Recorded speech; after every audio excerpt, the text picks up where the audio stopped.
Quizás hoy nuestros pasillos estén vacíos. Nuestros libros extrañen ser leídos. Nuestro auditorio, sus grandes conferencias. Nuestras aulas, su participación en el aprendizaje. Pero la Escuela Nacional de Control no se detiene. Transformamos nuestra metodología de aprendizaje. Nos adaptamos a esta nueva era digital, con herramientas tecnológicas para la actualización y modernización del Estado. Lanzamos nuestra maestría en control gubernamental.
Buenas noches con todos los presentes. Les damos la más cordial bienvenida a la conferencia magistral Contratos NEC, Simplicidad y Flexibilidad. Esta conferencia magistral tiene por finalidad dar a conocer cómo los contratos NEC plantean una nueva manera de hacer las cosas.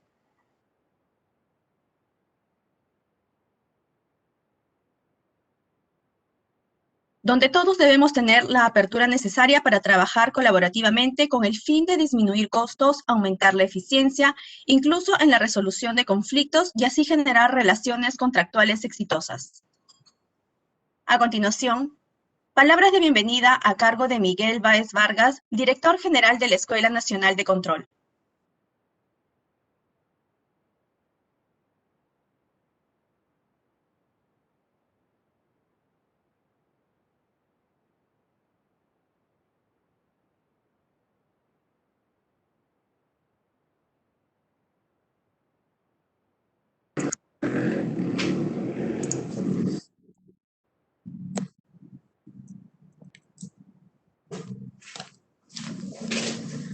Señoras y señores, tengan todos ustedes muy buenas noches. En principio, agradecerle a Vilma por brindarnos esta conferencia, ¿no? Sé que va a ser de mucho beneficio e interés para todos los que ahorita están en la plataforma. El tema que va a tratar es muy interesante, ¿no? Pues se trata de contratos internacionales tipo NET. Sabemos que estos tipos de contratos, bueno, sobre todo los FIDIC, ¿no? Los que yo he escuchado anteriormente, son contratos que ya vienen desarrollándose muchos años atrás y que han tenido toda una evolución de por medio, ¿no? Justamente ahora en los tratados que estamos teniendo de gobierno a gobierno para desarrollar algunas intervenciones dentro del Estado en relación a la inversión, está comenzándose a promover este tipo de convenios porque son más eficientes, ¿no? Son un poco más flexibles, tienen las estructuras un poco más claras. En ese sentido es que creo que va a servir mucho este espacio para poder compartir, ¿no? Y también agradecemos porque la Escuela Nacional de Control de la Contraloría General de la República viene realizando este tipo de conferencias de manera diaria, es decir, todos los días hábiles tenemos una actividad para compartir, sea para conocer las instituciones de gestión pública, control gubernamental, temas de habilidades blandas, tecnología, innovación, ¿no? En ese sentido es que esta temática es importante, es coyuntural, y creemos que les va a servir mucho para los que estamos en el mundo de las inversiones, de la ingeniería, ¿no? De la gestión. Es por ello que nuevamente agradecemos a Vilma Bárcena por esta participación, ¿no? Y agradecemos al público en general que nos sigue en estas conferencias de manera permanente. Muchas gracias a todos.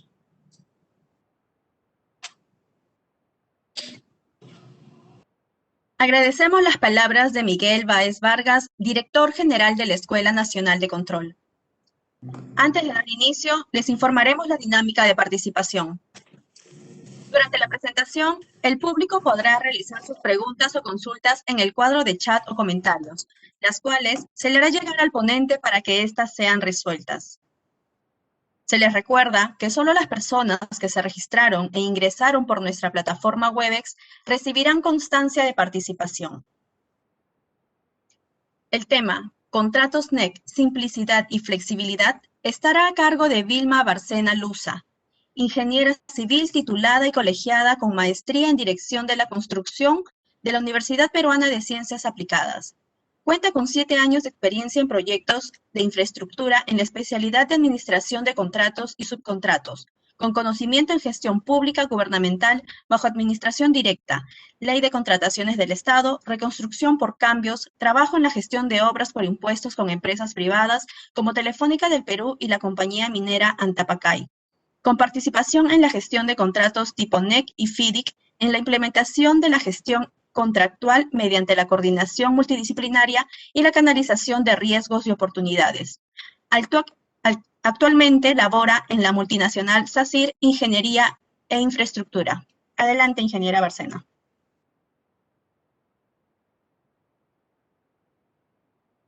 ¿Qué tal con todos? Muy buenas noches. Agradecer primeramente por la presentación, Gina, y también a la Escuela Nacional de Control por esta oportunidad, en la cual les voy a compartir un poco de mi conocimiento de contratos NEC. Voy a compartirles la pantalla. Por favor, Gina, me avisa si la puedes visualizar.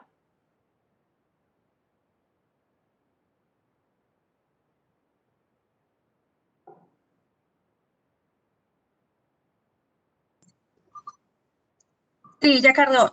En la parte de arriba sí, ahí, correcto, para que pueda compartir toda la pantalla. Perfecto, ahora sí la visualizo. Sí, bueno, está bien. Perfecto. El tema, como ya les había mencionado Miguel, es contratos NEC, simplicidad y flexibilidad.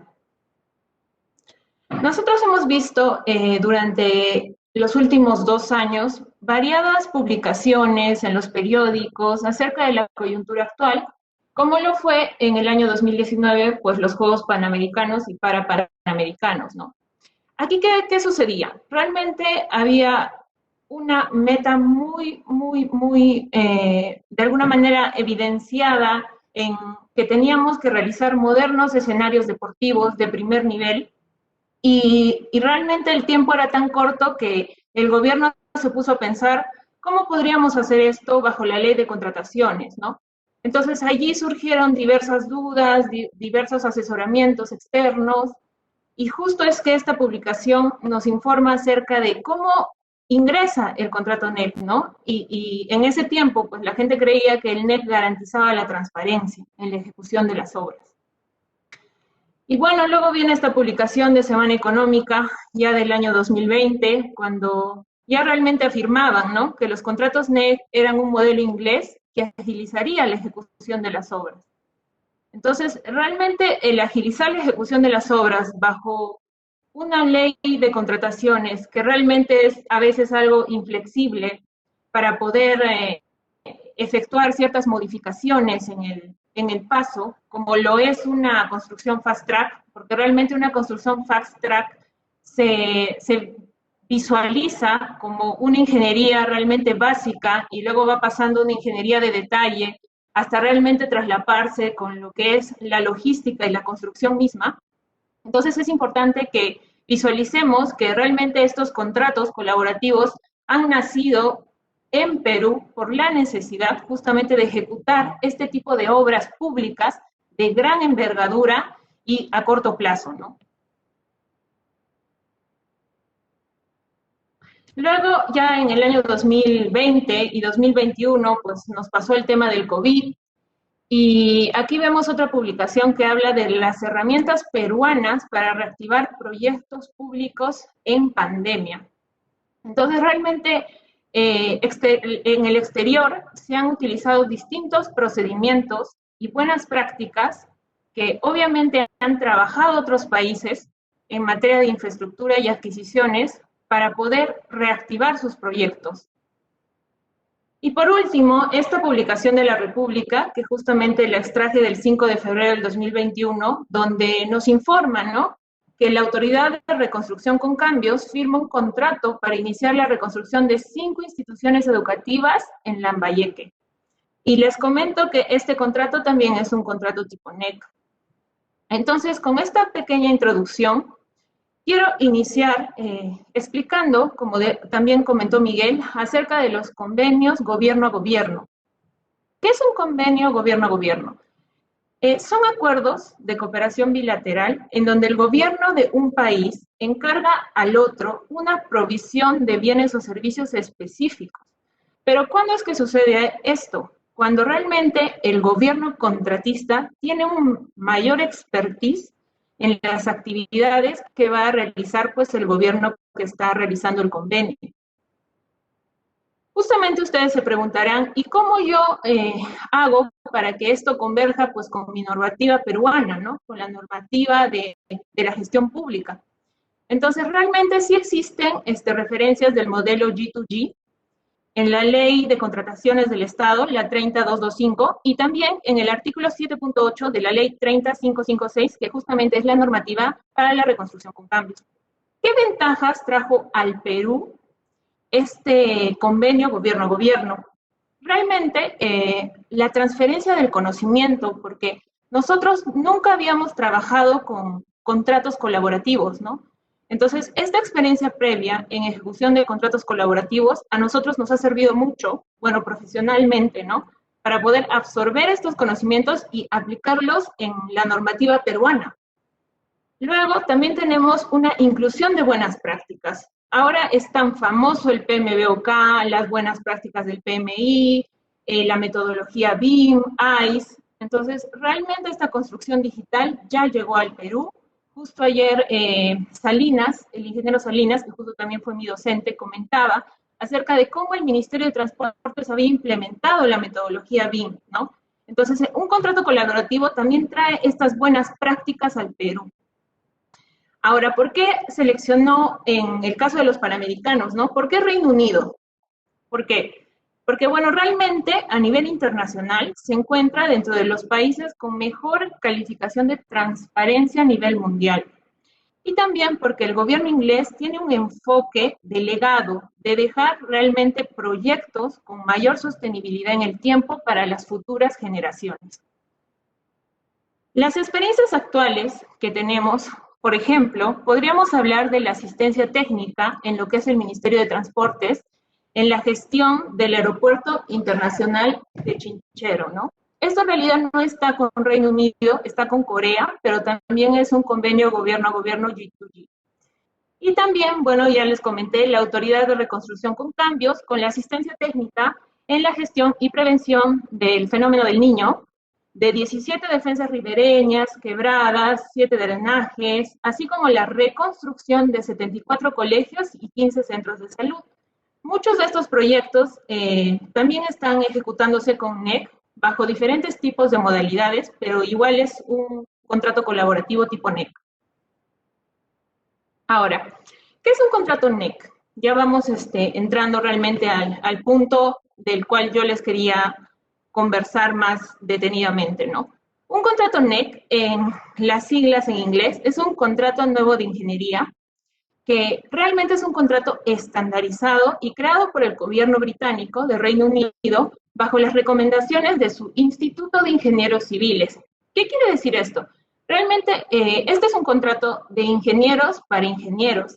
Entonces, el lenguaje que utiliza un contrato NEC es muy fácil de entender. Entonces, ustedes no van a necesitar apoyarse de repente del lenguaje jurídico o de una interpretación legal para poder comprender las cláusulas del contrato.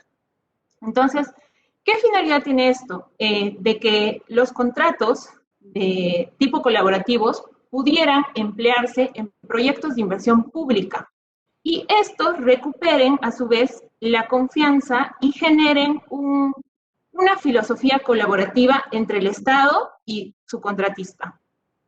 Entonces, ¿por qué el título? ¿No? Me dirán, ¿por qué NEC, simplicidad y flexibilidad?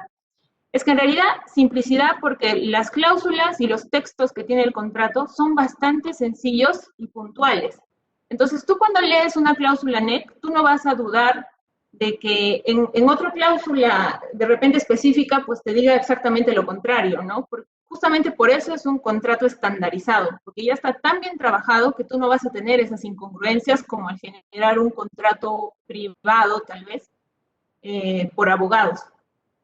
Entonces, también es importante la flexibilidad. ¿Por qué? Porque el contrato NEC tiene cláusulas particulares y cláusulas generales.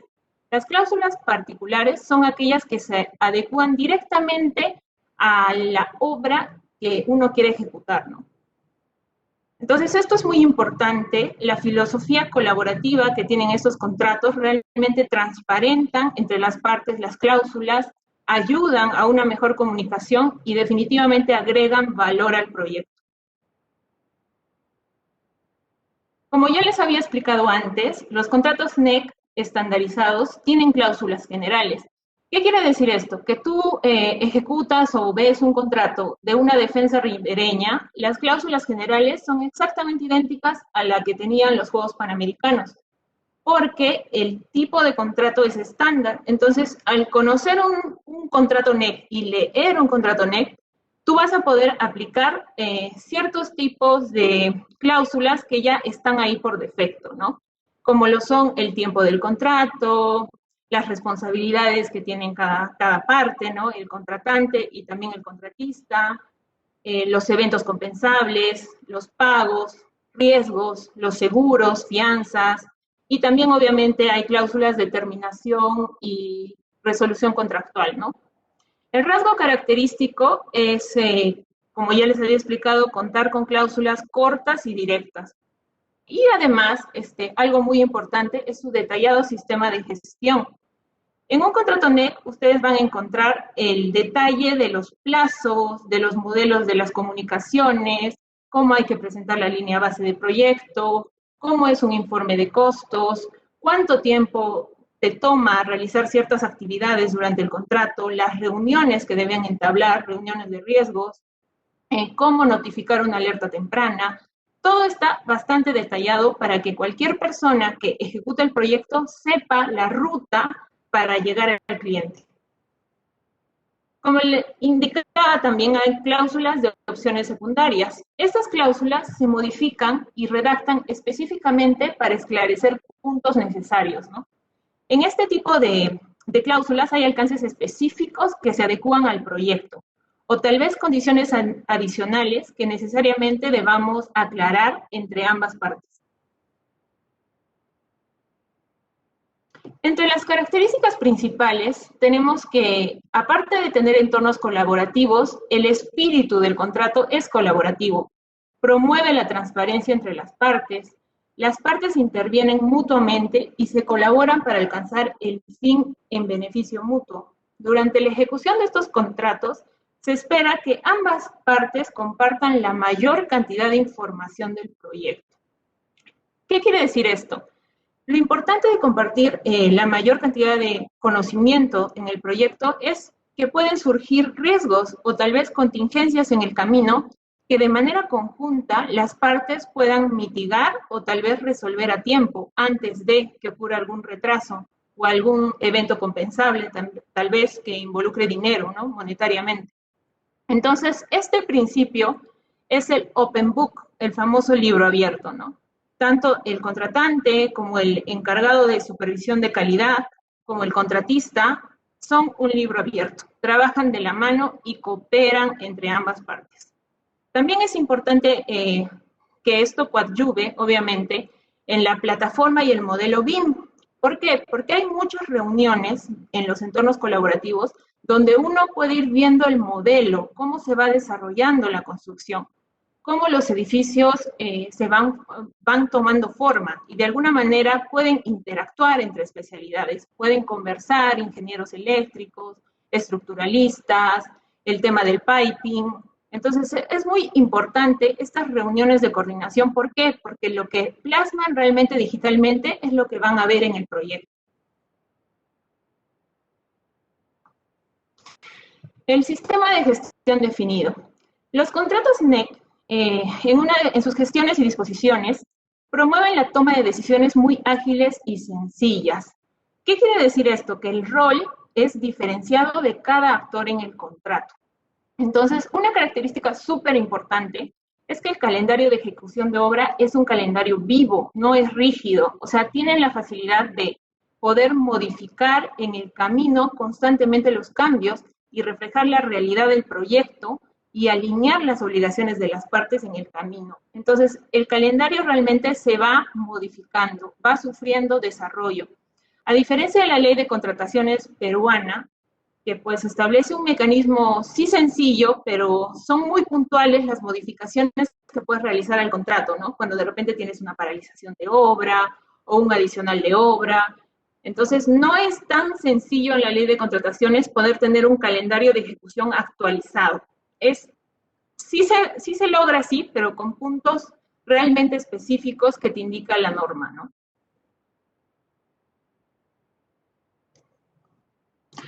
Otro punto importante es la distribución de riesgos que tiene el contrato.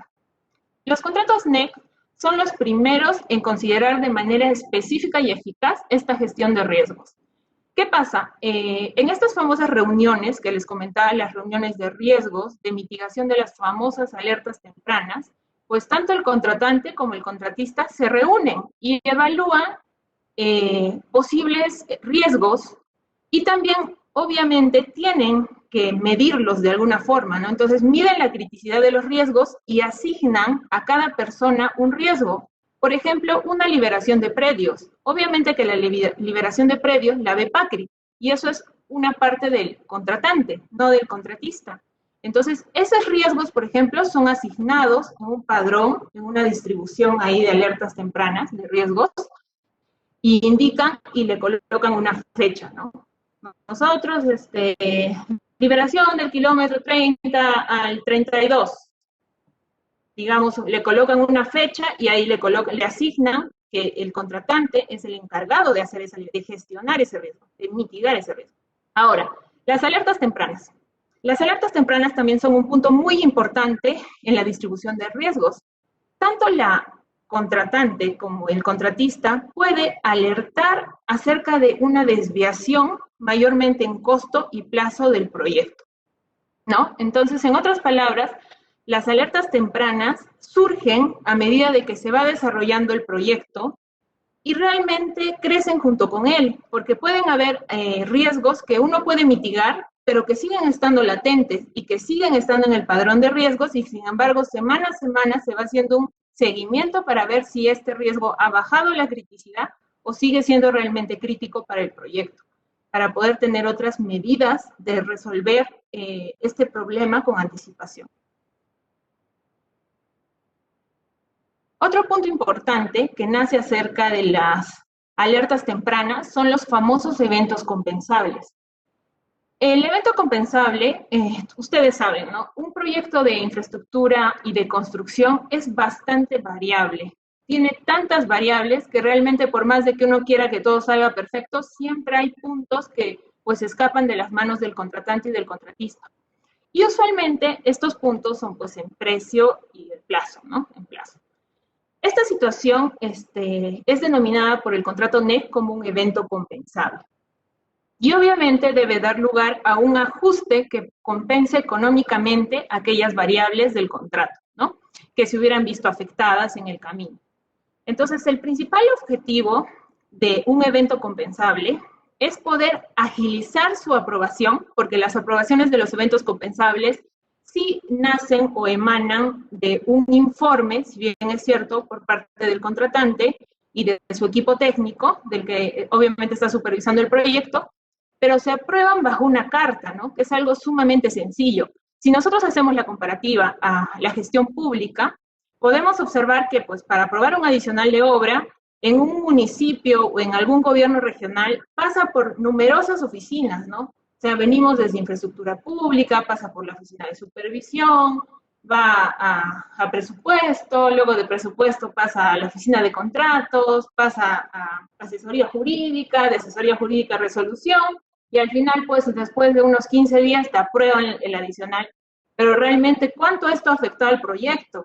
Imagínense ustedes 15 días de un proyecto paralizado por falta de una aprobación de un adicional de obra. Entonces, realmente el evento compensable es algo muy ágil, algo que realmente evalúan rápidamente ambas partes, aprueban económicamente, concilian un costo y se ejecuta. Es importante también en la parte de las cláusulas, sabemos que tenemos hasta 8 semanas, me refiero yo como contratista, para alertar de un evento compensable, porque si no, yo pierdo el derecho a poder cobrar este cambio de precio o tal vez este plazo, ¿no? Esta modificación del plazo de culminación del proyecto. Indicadores de desempeño clave. Este es un punto súper importante que sucedió y aconteció también en los Juegos Panamericanos y es la cláusula de opción X20. Si desean lo apuntan porque entiendo yo que también si se van a la página de la Contraloría y los informes de control concurrente, ustedes van a encontrar varios informes acerca de estos indicadores de desempeño. ¿Qué sucedía? Realmente habían fechas clave en los Panamericanos en los cuales había que cumplir entregas de las sedes, ¿no? De las zonas de rugby, de hockey, de softball, pelota vasca, lo que era el centro acuático. Entonces, ¿qué hacía este contrato?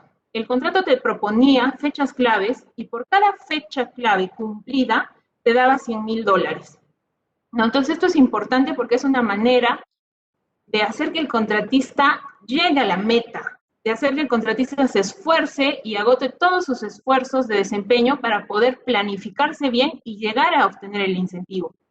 Entonces, yo quiero que lo visionen así, ¿no? Que un indicador de desempeño es una forma sí es una recompensa al contratista, pero de evitar las desviaciones de lo planificado en el proyecto inicialmente, ¿no? Porque él va a agotar todos sus esfuerzos por cobrar el incentivo.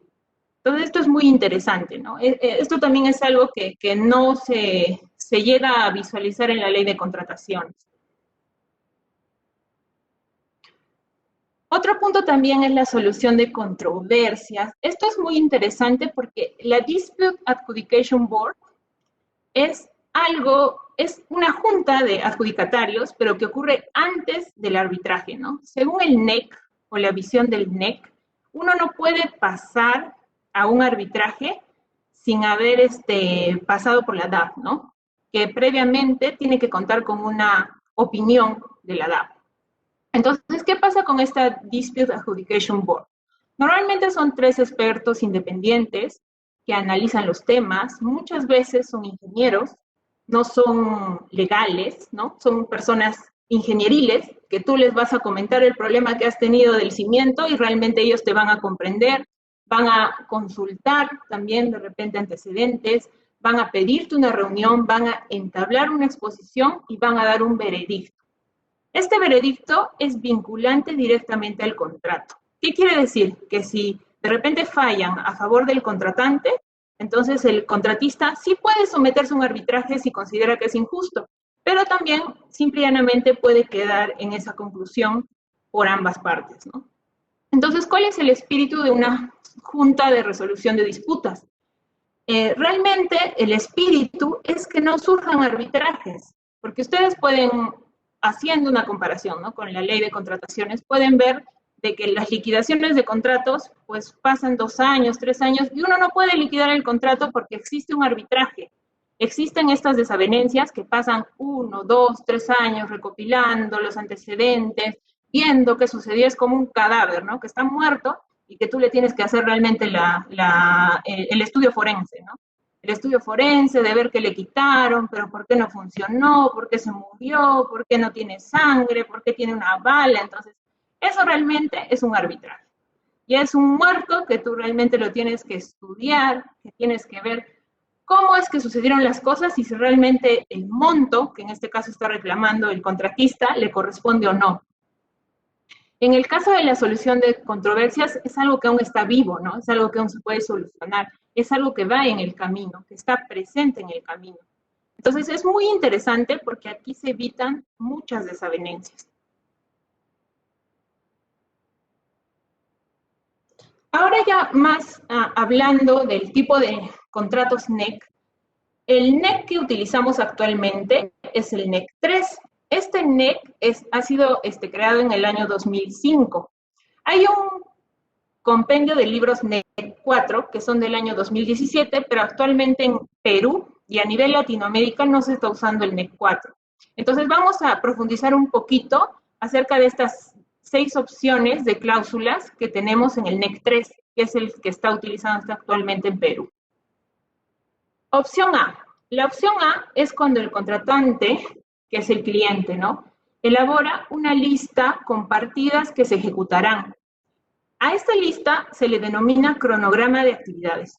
Luego el contratista ofertará precios fijos para esa lista de actividades y el pago se dará a manera de que éste complete la lista de actividades. Entonces, en este tipo de opción, el riesgo del precio se traslada al 100% al contratista. En el caso de una opción B, el contratante elabora sí la famosa lista de partidas, pero le adiciona las cantidades, ¿no?, las quantities, para dichas partidas. Entonces, a esta lista ya no le vamos a llamar lista de partidas, sino lista de cantidades. Y el contratista ofertará un precio por unidad de medida de dicha lista de cantidades y, obviamente, la remuneración será en metrados reales, ¿no? Es como hablar de un precio unitario. Entonces, estos trabajos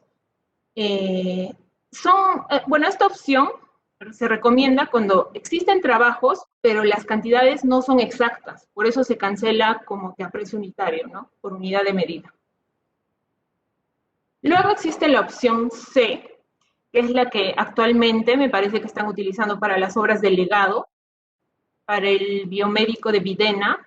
El contratante elabora el cronograma de actividades, luego el contratista oferta precios fijos por las partidas más una tarifa. Al hablar de tarifa, hablamos de un fee, ¿no?, que en otras palabras sería su ganancia, sería el gasto de utilidad, el pie de presupuesto que nosotros normalmente conocemos, ya, eso es un fee, que aquí en el contrato NEC le llaman una tarifa. Este precio total es comparado con el precio objetivo. El precio objetivo es el precio que tiene mi cliente, ¿no?, es el precio al que quiero llegar. Entonces, el riesgo de este tipo de opción de contrato recae al 100% en el contratista, pero hay un incentivo de ahorro. ¿Por qué? Porque si el contratista oferta un monto menor, entonces la diferencia entre el precio objetivo y el precio total del proyecto se reparten en ahorros al 50-50. Entonces hay un incentivo de ahorro y de ganancia entre las partes. La opción D. La opción D, el contratante elabora, si bien es cierto, la famosa lista de cantidades, que ya les había explicado que tienen las unidades de medida, o sea, ya tienen un volumen de metrados especificado, las partidas, ya tienen un volumen especificado de metrado, y también, obviamente, es remunerado por los metrados que realmente ejecute, pero multiplicándolo por un fee, por una tarifa, que ya les indiqué que era la ganancia, ¿no?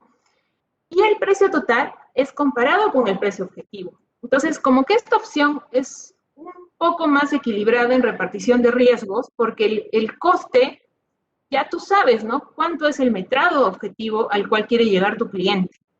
Entonces, es más fácil medir el riesgo. Y también existe un incentivo de ahorro. Si tú obviamente al precio objetivo le ofertas un precio total menor y más bajo, entonces el ahorro se reparte 50-50. 50% para el contratante y 50% para el contratista. La famosa opción E.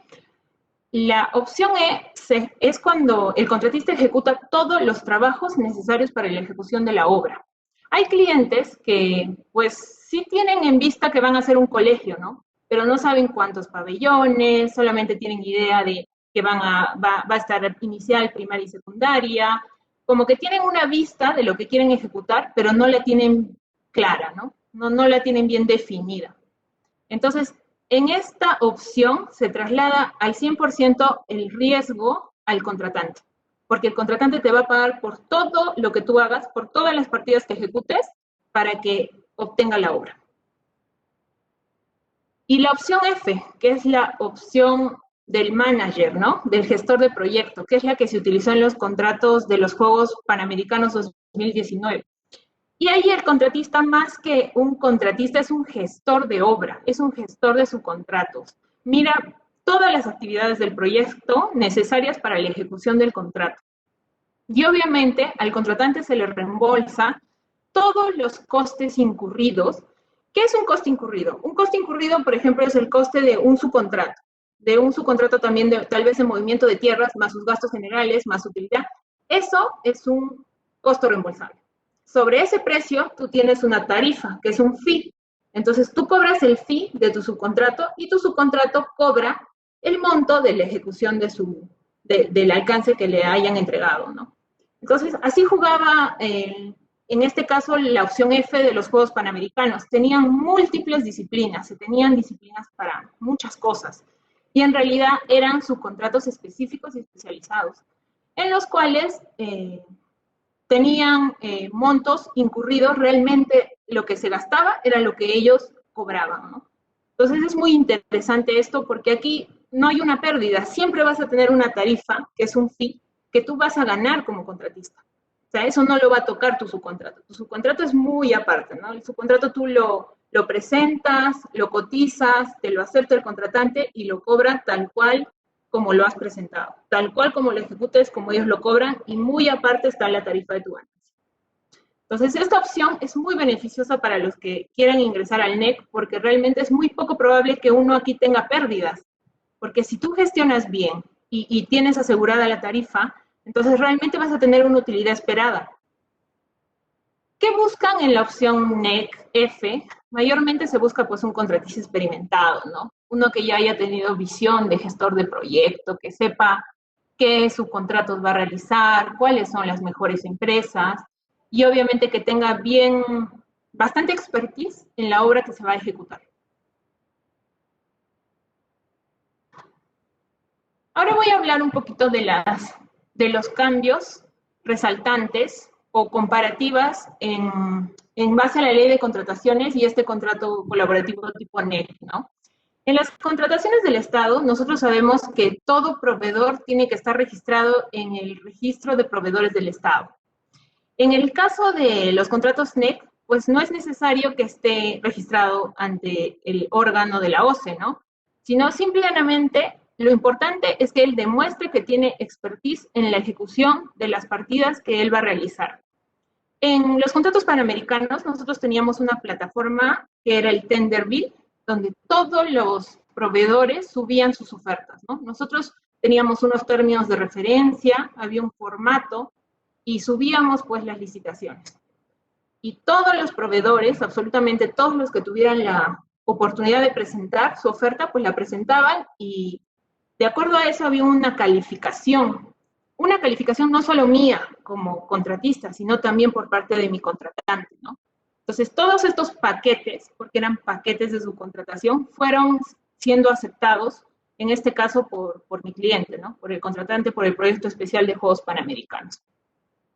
Una segunda diferencia o cambio resaltante es el calendario de ejecución, que es distinto, ¿no? O sea, estamos hablando de un calendario dinámico que se encuentra en constante cambio, a comparación de la ley de contrataciones, pues que tiene un calendario de ejecución de obra más rígido.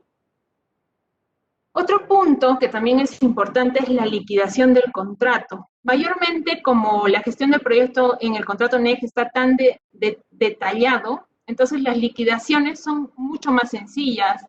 Ya es mucho más fácil contemplar un periodo más corto de liquidación y de finiquitos de subcontratos.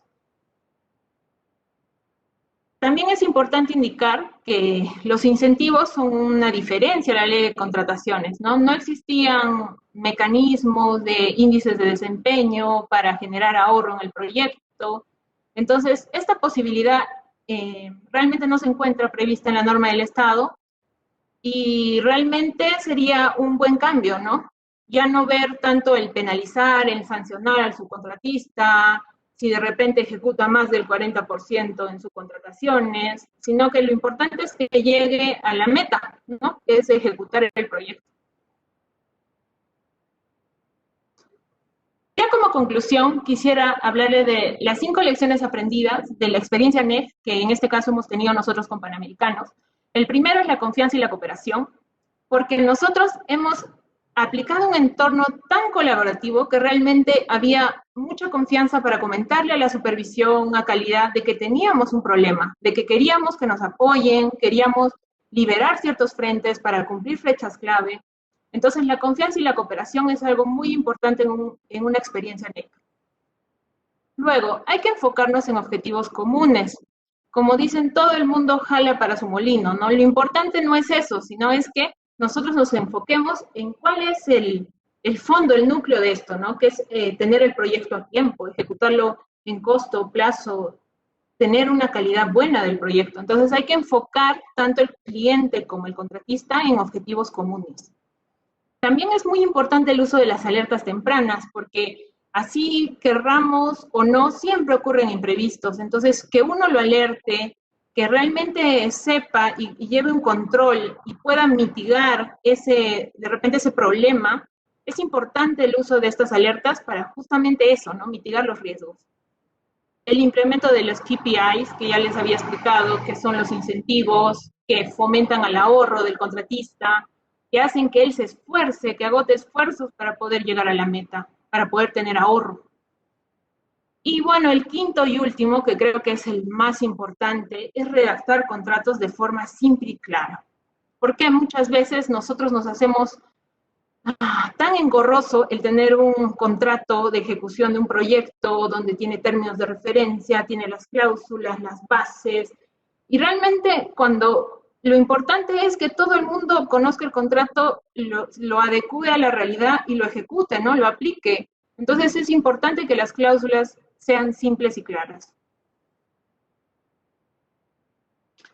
Y por último, quisiera hablarles acerca de una reflexión de hacia dónde vamos como país, ¿no? Hacia dónde va el Perú.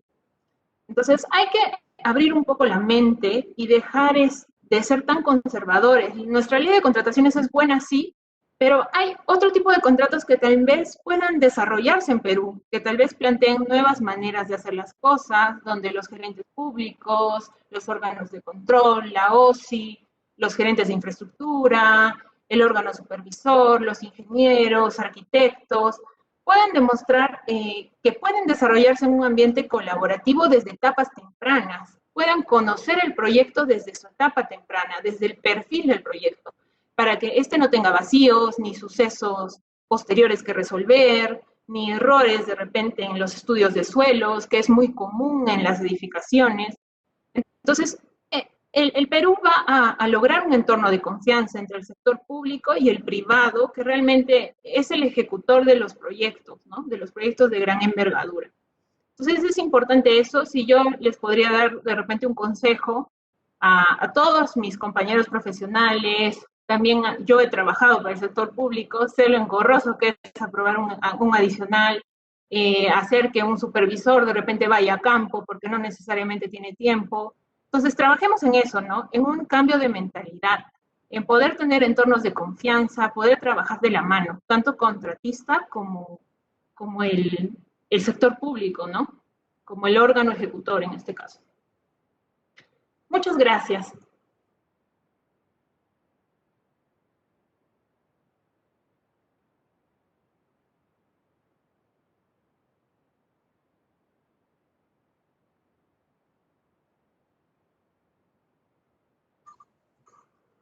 Agradecemos a Vilma Bárcena Luza por esta conferencia y por su interesante participación. A continuación, pasaremos a las preguntas del público. ¿Qué diferencias significativas hay entre los contratos FIDIC y NEC? Bueno, en realidad un contrato FIDIC es un contrato distinto a un contrato NEC. El contrato FIDIC, si bien es cierto, también tiene cláusulas generales, pero son distintos tipos de contratación, ¿no? O sea, uno, por ejemplo, si quisiera hacer una hidroeléctrica, una central hidroeléctrica, aplicaría FIDIC porque las cláusulas que tiene el FIDIC están más enmarcadas a ese tipo de contrato, ¿no? Ese tipo de ejecución de edificación. O sea, no es tanto como un edificio de un estadio, un colegio, es más algo un poco más específico. Entonces, para obras y proyectos más específicos, de repente que involucren más disciplinas, que sean un poco más complejos, yo recomendaría el uso del contrato FIDIC, ¿no? De un libro, de repente hay distintos tipos de libro, un libro rojo, de repente si hay gestores externos como un banco internacional, ya estaríamos hablando de un libro rosa. Entonces, es un estudio un poco más complejo. El contrato NEC es algo que yo recomendaría sí para proyectos de inversión pública, pero el contrato FIDIC, como te indico, es para proyectos de gran envergadura y específicos, ¿no? Que se utilicen ya realmente en una disciplina específica de la construcción, no tanto en edificaciones.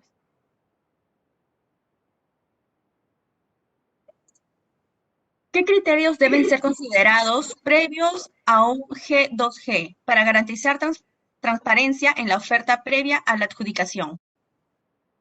Bueno, en realidad el estudio G2G es más jurídico y yo soy como que más ingeniera, pero por lo que he leído y por lo que me he informado, les puedo decir que el convenio gobierno a gobierno, pues muchos países pueden presentarse, pero más que todo se va a basar en las prioridades que tenga el país para elegir a la persona que le va a asesorar, ¿no? En este caso nosotros elegimos Reino Unido, ¿por qué? Porque tiene obras de legado y porque nosotros estamos buscando eso, ¿no? Buscando la operatividad y el mantenimiento de nuestros proyectos.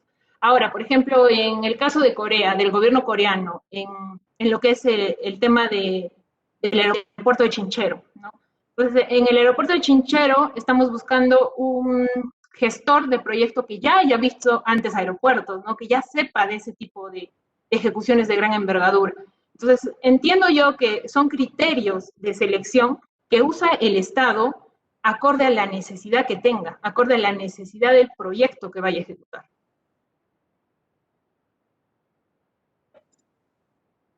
En este tipo de contratos, NEC, ¿no habría entonces posibilidad de controversias? Si así fuera, ¿quién resolvería? Ya, en el contrato NEC sí hay posibilidad de tener arbitrajes y sí lo había explicado en la exposición. Lo que pasa es que la Dispute Adjudication Board sucede en la fase de ejecución. Si una persona no está de acuerdo con bueno, en este caso con la solución que dé la DAB, en este caso la Dispute Adjudication Board, tiene todo el derecho de que al culminar el contrato pueda pasar un arbitraje, pueda presentar su carta de presentación de arbitraje. Pero antes siempre ha tenido que pasar por la Dispute Adjudication Board en etapa de ejecución de obra.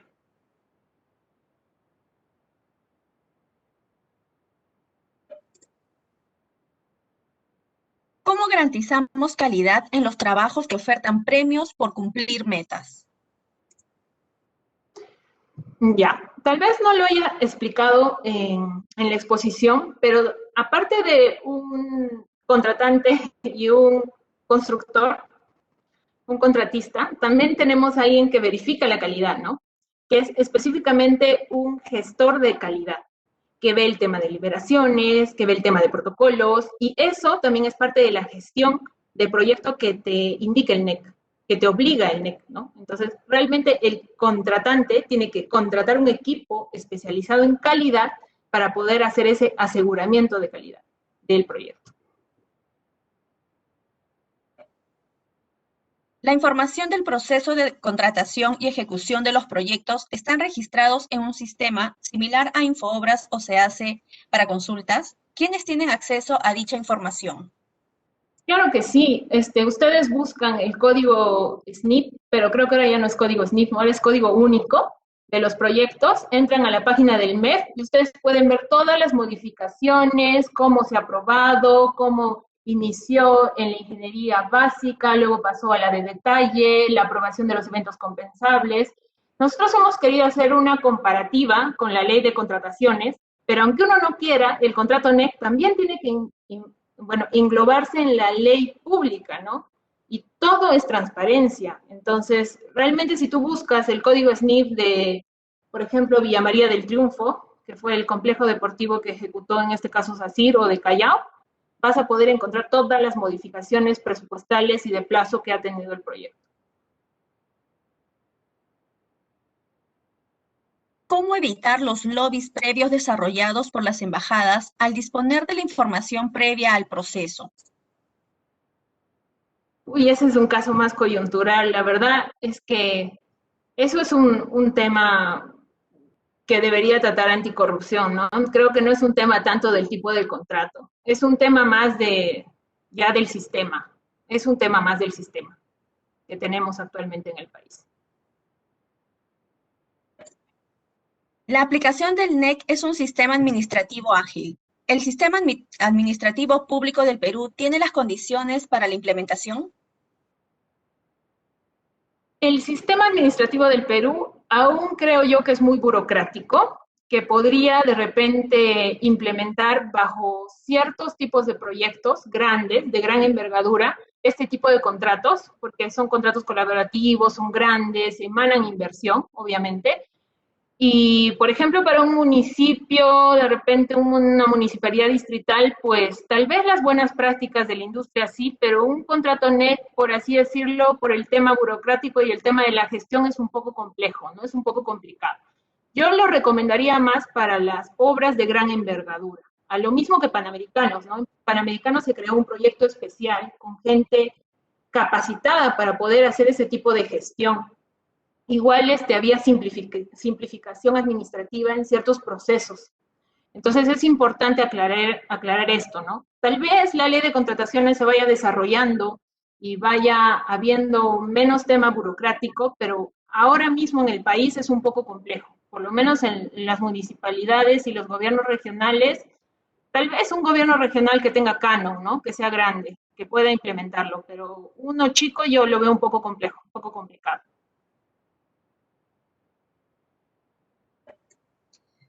¿Qué modalidad se usó en la compra de las vacunas chinas? ¿Puede ser válido un contrato NEC para este caso?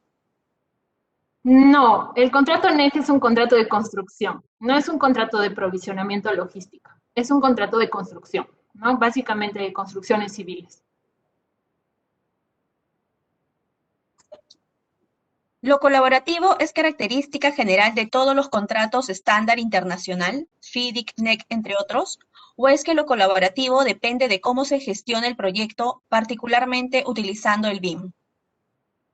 No, en realidad todos los contratos internacionales ahora son colaborativos, porque en el prefacio que tú vas a leer, porque como te dije son contratos estándar, ahí vas a ver que una de las frases o palabras es la palabra colaborativo, ¿no? Entonces, definitivamente esto está enmarcado en el contrato. El contrato tiene un espíritu colaborativo, un espíritu de transparencia. En el caso del FIDIC y el NEC, sí es así.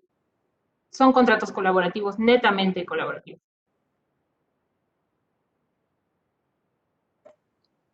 ¿Cuál o cuáles cree que han sido los mayores retos en la ejecución del proyecto con un contrato NEC? Bueno, principalmente es cambiar pues la visión del funcionario público, ¿no? Para él es un poco difícil aceptar de que mediante una carta puede aprobar un adicional de 400,000 soles, de 1,5 millones, cambios tan sustanciales y que realmente el proyecto especial ha podido enmarcar en sus informes en tan corto plazo, yo creo que el cambiar la mentalidad del funcionario público y hacer que puedan aplicar el contrato NEC en todas las cláusulas, eso ha sido lo más complejo, ¿no? Cambiar la mentalidad del funcionario para hacerle comprender el espíritu también, ¿no? De colaboración, que no está aquí ya él para penalizar, sino para ayudar. Ya no está para fiscalizar, sino está para proponer ayuda, proponer alternativas de solución. Entonces, pienso que la mentalidad ha sido lo más complejo de desarrollar este tipo de contrato en el país.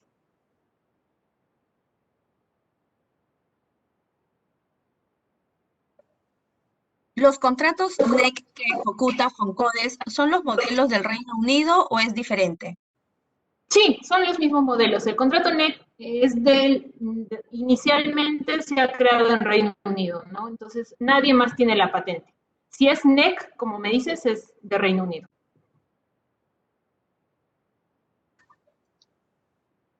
Si todo es transparencia mediante este sistema, entonces, ¿se debería eliminar la ejecución presupuestaria directa?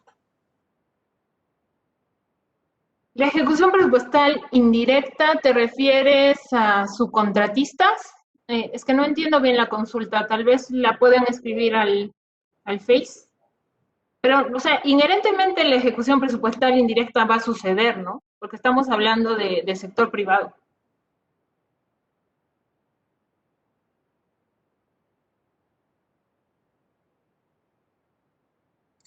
¿Te escribieron la consulta o no?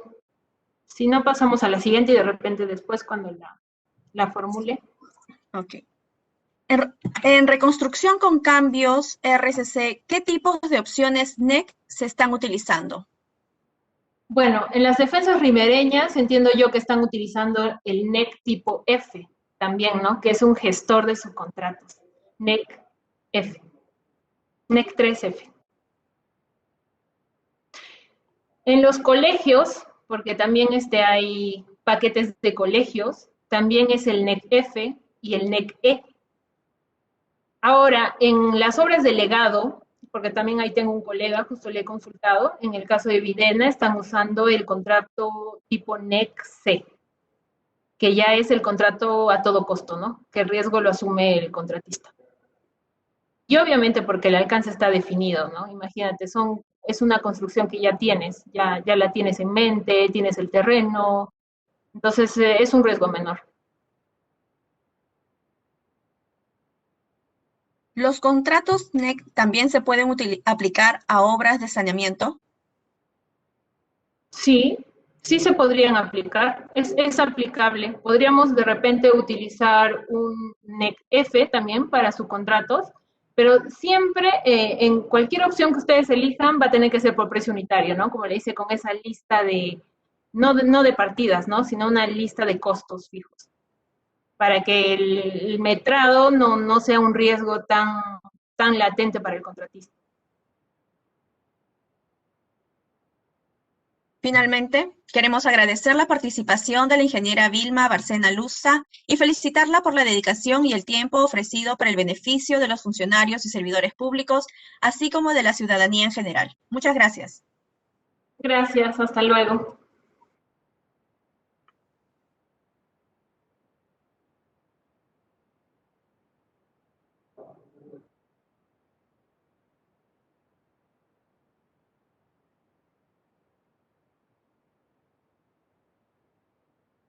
Las constancias de participación electrónica serán enviadas a los correos electrónicos registrados. Agradeceremos revisar las condiciones de participación. Asimismo, los invitamos a seguir a la Escuela Nacional de Control y a la Contraloría General de la República a través de sus redes sociales y portal web.